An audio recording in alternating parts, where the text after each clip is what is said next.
ఈరోజే ఆదివారం పుష్యమి నక్షత్రంతో కలిసి వచ్చింది. చాలా అద్భుతమైన విశేషమైన రోజు ఇది. ఇలా ఆదివారం పుష్యమి నక్షత్రంతో కలిసి వస్తే దానిని రవిపుష్య యోగము లేదా పుష్యార్క యోగము అంటారు. భారతీయ జ్యోతిష శాస్త్రం ప్రకారం తిథి, నక్షత్రం, శుభదినం లాంటివి శుభాలుగా భావిస్తారు. ఈ దినాన మంచి కార్యక్రమాలు లేదా నూతన కార్యక్రమాలు ప్రారంభిస్తే అంతా మంచే జరుగుతుందని నమ్ముతారు. ఎందుకంటే శుభ సమయంలో నిర్వహించే ఎలాంటి పనులైనా అనుకూల ఫలితాలు ఇస్తాయని అందరూ నమ్ముతారు. రవి పుష్య యోగం కూడా ఇలాంటి పవిత్రమైన రోజే. ఆదివారం పుష్యమి నక్షత్రం కలిసి వస్తే దానిని రవిపుష్య యోగము లేదా పుష్యార్క యోగము అని పిలుస్తారు. సూర్యనారాయణుడికి సంబంధించిన ఒక విశేషమైన కథను ఇప్పుడు విందాం. ఈ కథ బ్రహ్మ వైవత్ర పురాణంలోనిది. ప్రత్యక్ష దైవమైన సూర్యుడు సమస్త మానవాళికి జీవాలను కల్పిస్తున్నాడు. ఆ భగవానుడి వల్ల మానవులే కాదు, దేవతలు మేలు పొందారని పురాణాలు చెబుతున్నాయి. సూర్యుడు క్రియాశక్తి ప్రవృత్తి కిరణాలతో దేవతలను, పితృదేవతలను, మనుషుల్ని తృప్తిపరుస్తూ ఉంటాడు. కశ్య ప్రజాపతి అదితి దంపతుల ముద్దుల కుమారుడే సూర్యుడు. ఆ సమయానికే రాక్షసుల ఆగడాలు హెచ్చు పెరిగాయి. అసురుల ఆట కట్టించగల అపార శక్తిమంతుణ్ణి బిడ్డగా ప్రసాదించమని అదితి సౌరశక్తిని ప్రార్థించింది. విశ్వమంతా విస్తరించిన తేజస్సునే సంక్షిప్తకరించి ఆ తల్లి కడుపున నిక్షిప్తం చేసిందా దివ్యకాంతి. పుట్టబోయే కొడుకు కోసం వ్రతాలు, ఉపవాసాలు చేస్తున్న అదితిని చూసి కశ్యపుడు ఎగతాళి చేశాడు. బిడ్డని ఆకలితో చంపేస్తావా అని అరిచాడు. ఆ మాటకు తల్లి మనసు గాయపడింది. నిరసనగా తన గర్భాండాన్ని త్యంజించింది. ఆమె కడుపులో నుంచి నేలమీద పడగానే 1,00,000 అగ్నిగోళాల్లా బగబగా మండిందా అండం. ఆ వేడికి సృష్టి అతలాకుతలమయ్యింది. అదితి కశ్యపుల ప్రార్థన తర్వాత ఆ అండం పగిలి అందులోంచి అందమైన పసివాడు బయటకొచ్చాడు. ఆ బాలుడే బాణుడు.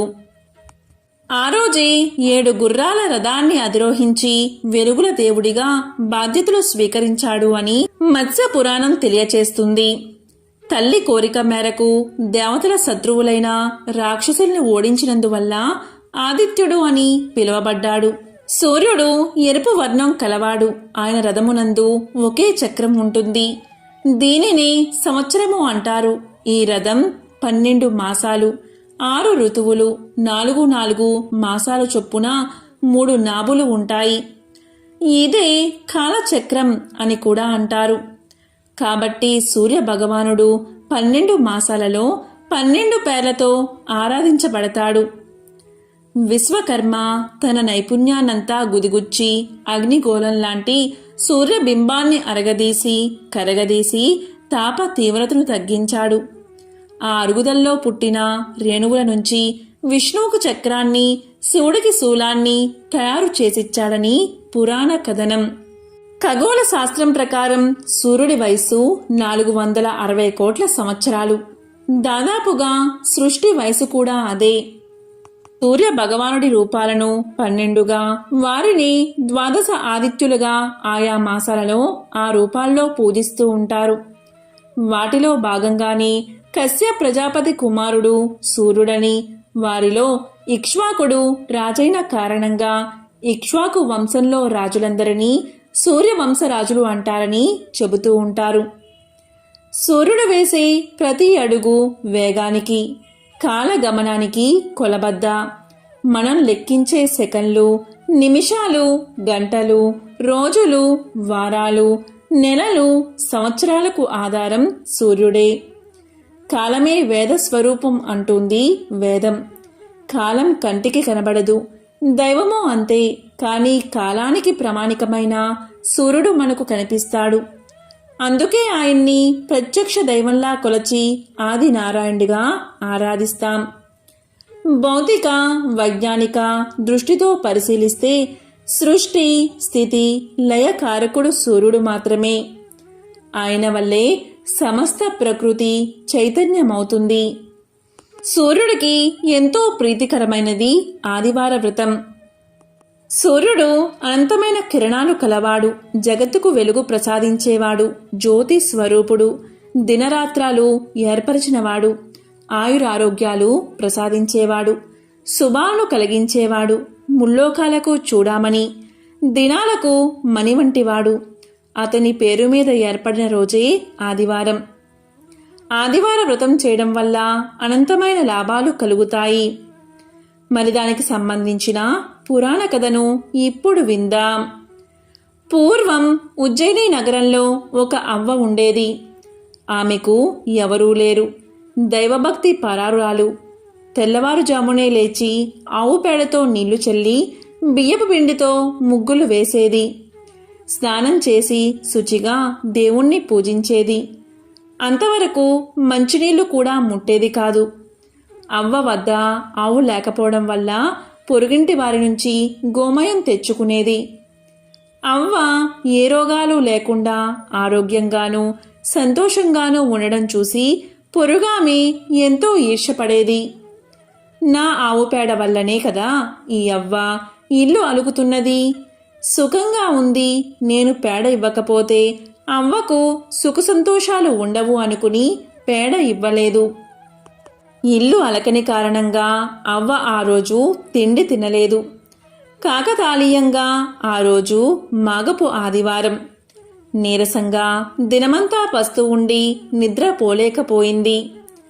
రాత్రల్లా ఒకే ఆలోచన, రేపు పేడ దొరక్కపోతే ఉపవాసం ఉండాలి అనుకుంది. కరుణామయుడైన ఆ సూర్య భగవానుడు ఈ చిన్నపాటి కోరిక తీర్చడా అనుకుంది. కోడి కూతతో పక్క మీద నుంచి దిగి వీధి గుమ్మం వద్దకు వచ్చింది. ఆమె ఆనందానికి హద్దులు లేవు.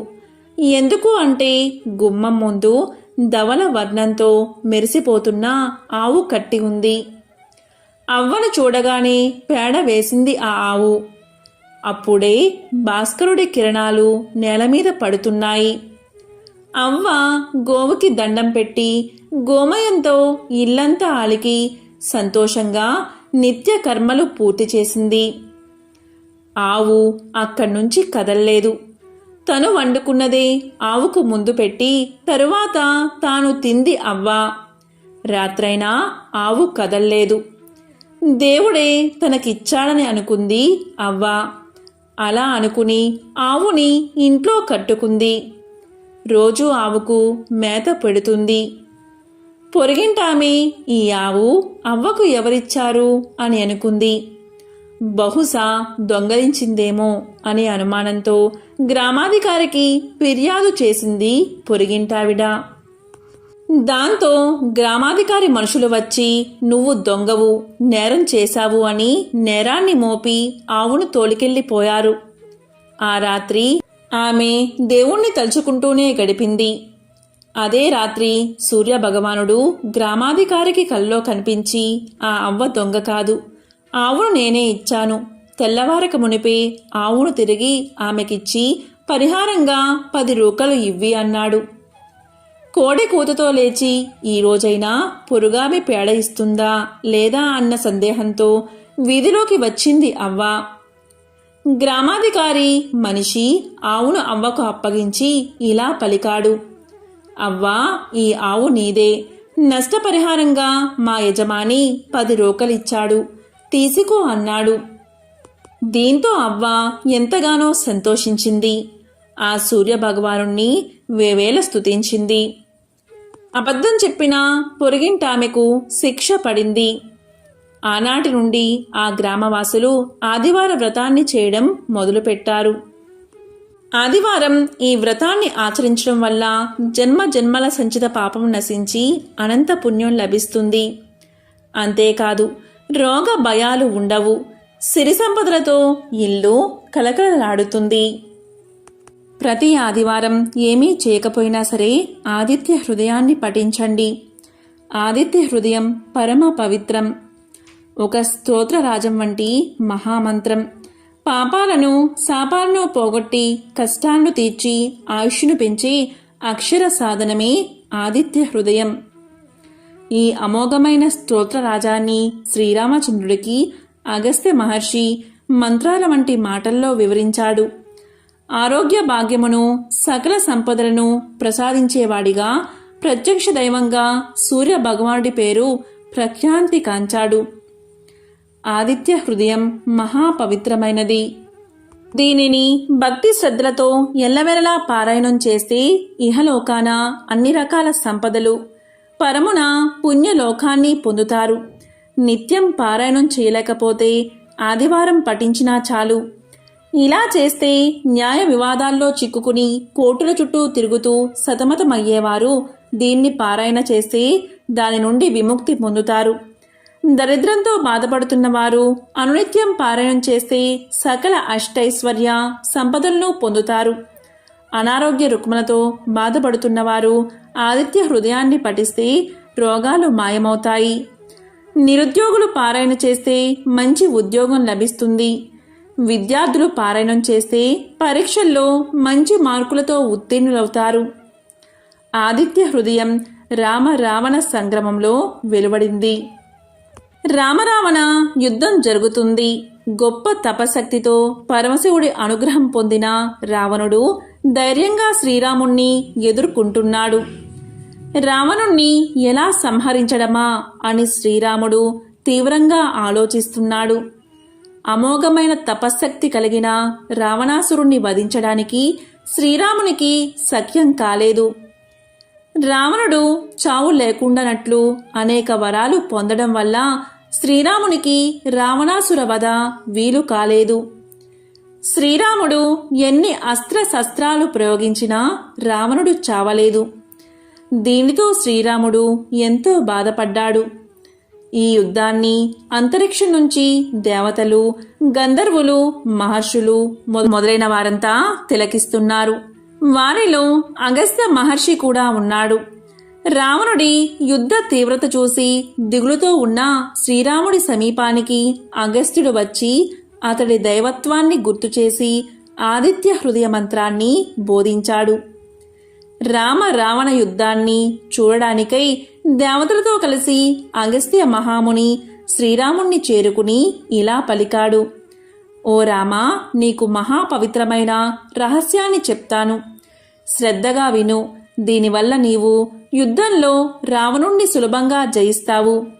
మహాపుణ్యప్రదం, జయప్రదం, మంగళకరం, శుభకరం, సమస్త పాపాలను నశింపచేసేది, దీర్ఘ ఆయుష్ను కలగజేసేది అయిన ఆదిత్య హృదయాన్ని నీకు ఉపదేశిస్తాను. దీనిని నీవు భక్తి శ్రద్ధలతో పఠిస్తే యుద్ధంలో సులభంగా విజయాన్ని సాధిస్తావు అని చెప్పి మంత్రాన్ని ఉపదేశించాడు.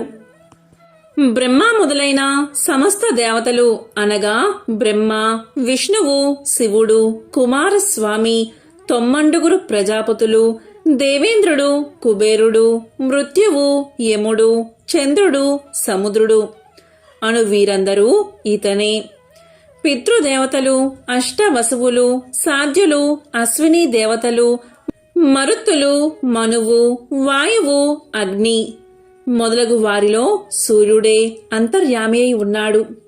బంగారు రూపం గల అందం, గర్భమందు కలవాడు, బంగారంతో సమానమైన అంతఃకరణ కలవాడును, చల్లని వాడవును, శత్రు సంతానములను పోగొట్టు వాడును, లోకమునకు వెలుతురు కలగజేయవాడువును, అదితి యొక్క కుమారుడవును, మంచును పోగొట్టు వాడవును అయినా నీకు భక్తితో నమస్కరించి స్తోత్రాన్ని చేస్తున్నాను.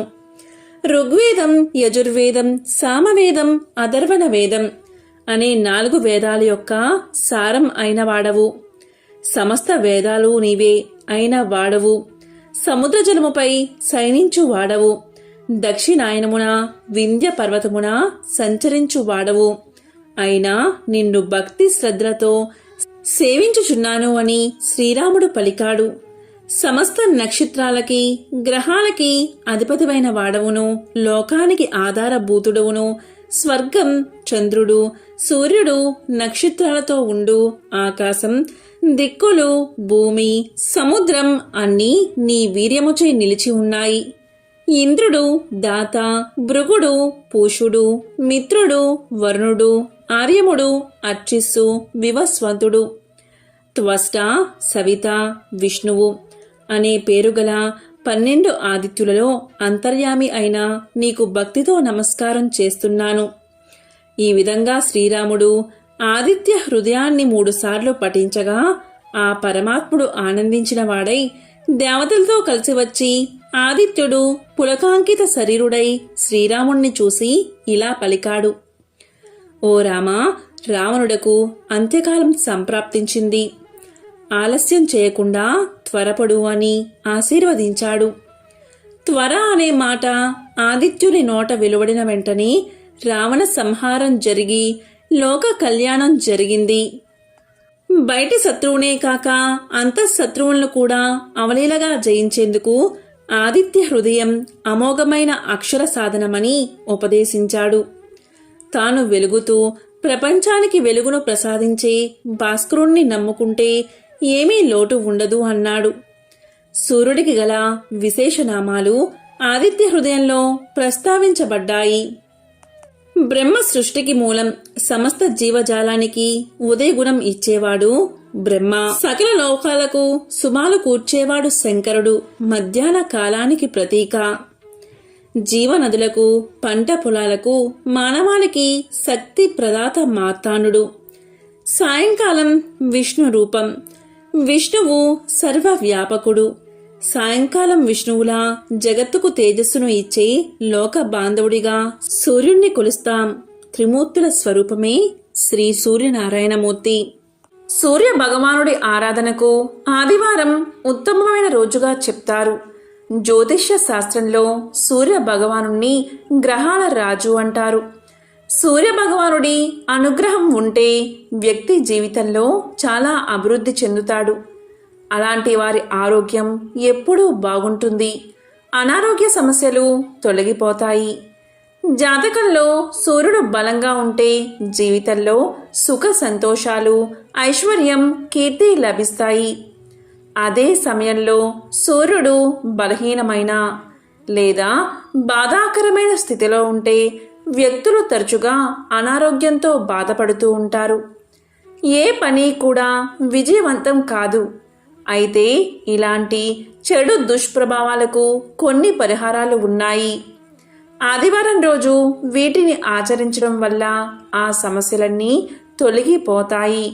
మరి అవేంటో ఇప్పుడు తెలుసుకుందాం.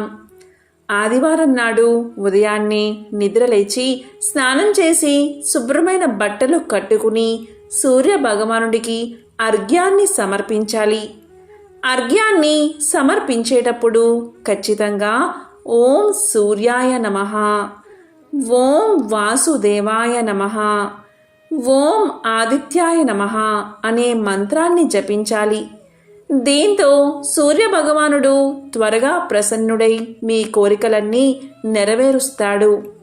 అలాగే ఆదివారం నాడు ఇంటి బయటి తలుపుకు ఇరువైపులా దేశీ నెయ్యి దీపం అంటే ఆవు నెయ్యితో దీపాన్ని వెలిగించాలి. ఇలా చేస్తే సూర్యనారాయణమూర్తి అనుగ్రహంతో పాటు లక్ష్మీదేవి కూడా ప్రసన్నురాలవుతుందట. దీనివల్ల ఇంట్లో డబ్బుకు కొదువ ఉండదని పురాణాలు తెలియచేస్తున్నాయి. అదేవిధంగా ఆదివారం ఎరుపు రంగు దుస్తులు ధరిస్తే శుభప్రదం.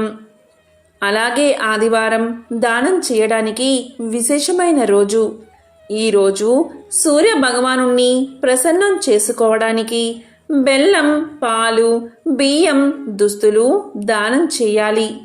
ఇలా చేస్తే మీరు చేసే పనులన్నీ విజయవంతంగా పూర్తవుతాయి.